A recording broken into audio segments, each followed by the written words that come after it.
तो दोस्तों मैं अगर आपसे कहूं कि एक साल में 365 दिन नहीं होते हैं तो क्या आप बिलीव करोगे? मुझे पता है आप बिलीव नहीं करने वाले हो, लेकिन वीडियो को पूरा देखने से पहले आप एक बार कमेंट करके बता दो कि क्या आपको इस तथ्य के बारे में पता है, और अगर नहीं होता है तो कितना साल होता है, और अगर होता है तो होता है, आप एक कमेंट करके जरूर बताइएगा। तो चलिए इस वीडियो को शुरू करते हैं और आपको ऐसे ही रोमांचक तथ्यों से रूबरू कराते हैं। इस वीडियो में आज हम लोग बात करने वाले हैं भारत के बारे में। जी हाँ दोस्तों, और इसका पता भी भारत से ही चला है कि 365 दिन नहीं होते सूर्य के एक चक्र लगाने के बाद भी पृथ्वी का। तो क्या होता है इसका उत्तर, उसको जानने के लिए आपको पूरा वीडियो को जरूर देखना पड़ेगा। भारत ने अपनी पिछले 100,000 वर्षों के इतिहास में कभी किसी देश पर आक्रमण नहीं किया। तो आप बोलोगे कि भाई ऐसा कैसे हो सकता है? अभी फिलहाल में तो चाइना से लड़ाई चल रही है और पाकिस्तान से तो हमेशा ही होता ही रहता है। लेकिन दोस्तों मैं आपको बता दूं कि भारत खुद से किसी पर पहले हमला नहीं करता है। जी हाँ दोस्तों, पहले दूसरे की ओर से हमला किया जाता है भारत पर, उसके बाद ही भारत करता है किसी पर हमला। जी हाँ दोस्तों, यानी कि भारत ने अपने पिछले 100,000 वर्षों के इतिहास में आज तक किसी भी देश पर आक्रमण नहीं किया है। जब 5000 साल पहले कई संस्कृतियां के घुमंतु वनवासी थी तो भारतीयों ने सिंधु घाटी यानी कि सिंधु घाटी सभ्यता में हड़प्पा संस्कृति की स्थापना की थी। तो दोस्तों क्या आपको पता है कि भारत का नाम कहां से पड़ा है? तो चलिए इस फैक्ट में मैं आपको अभी बताता हूँ कि भारत का नाम सिंधु नदी से लिया गया है। ऐसा भी हो सकता है कि नदी से, सिंधु नाम है नदी का और उससे भारत नाम को लिया गया है।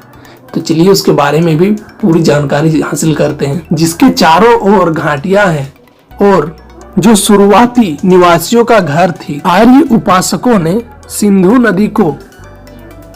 नदी कहा।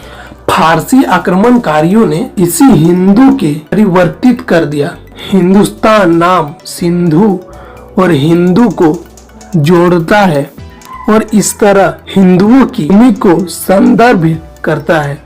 तो दोस्तों चलिए अब बात करते हैं कुछ अमेजिंग फैक्ट्स जिसमें आपको पता चलेगा कि आविष्कार जो भारत में हुआ है, ऐसा भी है बहुत सारा आविष्कार आपको जिसके बारे में नहीं पता होगा। तो चलिए मैं आपको बताता हूँ कि शतरंज का आविष्कार भारत में हुआ है। जी हाँ दोस्तों, शतरंज का आविष्कार भारत में हुआ था। बीजगणित, त्रिग्नोमिति और कैलकुलस जितने भी आप पाठ पढ़ते हो, अध्ययन करते हो, उन सारे अध्ययनों का आविष्कार भारत में हुआ है। भारत में प्लेस वैल्यू सिस्टम और डेसिमल सिस्टम 100 ईसा पूर्व में विकसित किया गया था।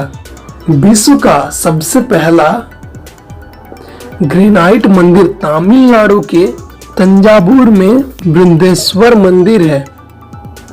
मंदिर का शिखर ग्रेनाइट के एकल 80 टन के टुकड़े से बनाया गया है। यह शानदार मंदिर सिर्फ 5 साल में राजचोल के शासनकाल के दौरान बनाया गया था। और दोस्तों इसे 1004 ईस्वी से और 1009 ईस्वी के बीच बनाया गया था। भारत दुनिया का सबसे बड़ा लोकतांत्रिक देश है। इसके बारे में तो आपको शायद ही पता होगा। तो दोस्तों मैं आपको बता दूं कि सांप और सीढ़ी का खेल 13वीं शताब्दी के कवि संत ज्ञातदेव द्वारा बनाया गया था। इसे मूल रूप से मोचपट कहा जाता था, जिसे अब सांप सीढ़ी के रूप में बदल दिया गया है। खेल में सीढ़ी गुण का प्रतिनिधित्व करती है और सांप ने संकेत दिया। खेल को कौड़ी के गोले और पासे से खेला गया। समय के साथ खेल कई संसाधनों से गुजरा, लेकिन इसका अर्थ वही रहा, अर्थात अच्छे कर्म लोगों को स्वर्ग में ले जाते हैं और फिर से जन्मों के चक्र में ले जाते हैं। यानी कि आपने तो सुना होगा कि मनुष्य का 7 जन्म होता है, लेकिन ऐसा कोई गारंटी नहीं है, ऐसे ही बताया जाता है।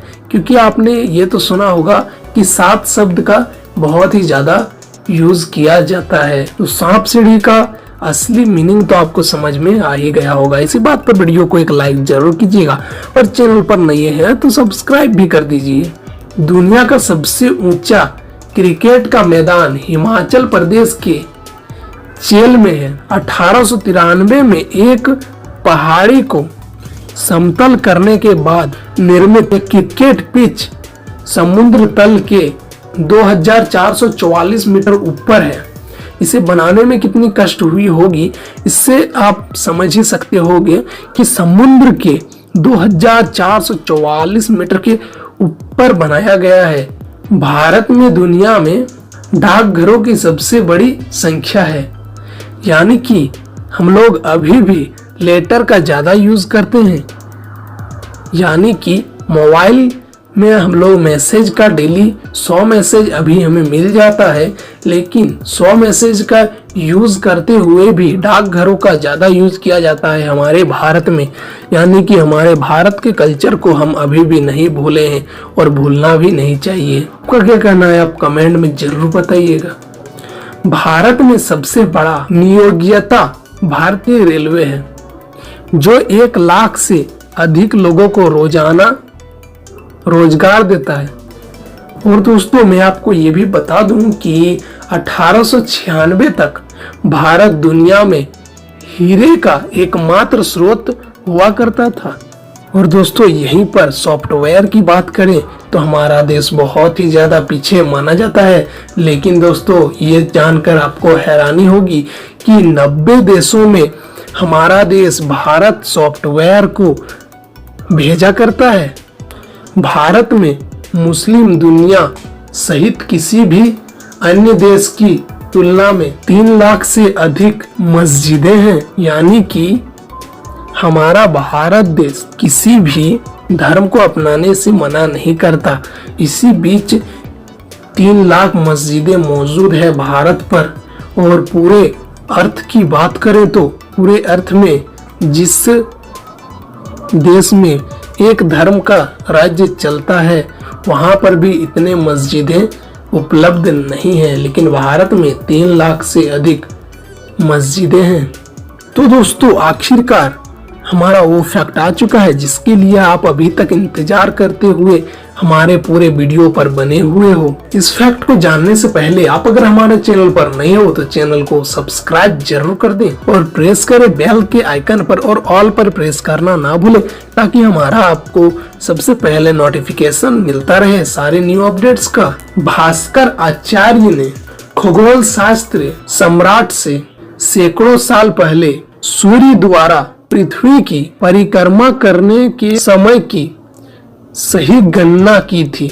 उसकी गणना के अनुसार पृथ्वी द्वारा सूर्य की परिक्रमा करने का समय 365 दिन नहीं होता है।